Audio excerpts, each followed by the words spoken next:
Donc on va présenter la presse. Voilà.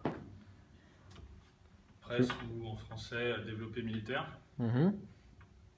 On vient saisir la barre légèrement avec une prise légèrement plus large que les épaules. Plus on prend large, plus on va mettre vraiment l'accent sur les deltoïdes, sur les triceps.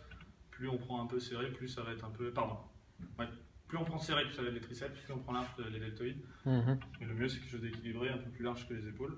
C'est ça qui met le coude dans la meilleure position et avec le plus de force. On vient saisir la barre, on se pose dessous. On avance les coudes vers l'avant, on vient faire poser la barre sur 4 points, donc les deux épaules et les deux bouts qui dépassent de la clavicule.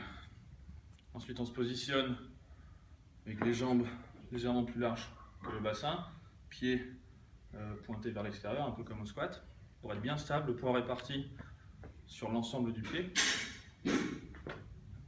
Le dos droit, c'est-à-dire, encore une fois, comme la plupart de tous les mouvements de musculation, poitrine sortie. Donc là, je fais vraiment un effort de contracter le haut du dos pour pas m'affaisser. Je me tiens vraiment une posture parfaite. Les omoplates resserrées. Omoplate resserrée dans la limite du possible, parce que c'est pas forcément simple avec les coudes en avant, mais Serrer les fesses aussi pour garder voilà, le dos bien droit, exactement. le bas du dos droit. Serrer les fesses et les abdos. Tout à fait. C'est ça qui fait qu'on est gainé.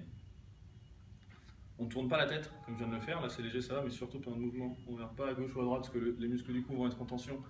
C'est une bonne façon pour se faire une cervicalgie. Et là on vient juste pousser la barre au-dessus de la tête et en libérant le passage avec la tête. C'est-à-dire que je ne fais pas ça, sinon je cogne dans le menton. Je pousse vers le haut, je regarde un petit peu vers le haut. Et dès que la barre a passé la hauteur du front, on ramène la tête ici. On continue. Et on continue à pousser. Et on va chercher vraiment l'extension complète en montant avec les trapèzes. On monte les trapèzes et on bloque les coudes. Comme si on cherchait à aller le plus haut possible. C'est pas là les coudes comme ça, si on vient vraiment tout verrouiller, ouais. On pousse vers le haut. Là on voit, mes coudes sont tendus mais les trapèzes sont baissés. J'ai encore 5 cm que je peux lever en utilisant les trapèzes. Voilà. Ensuite je redescends, la barre suit le même chemin. Lève la tête. Je libère la tête et je me remets.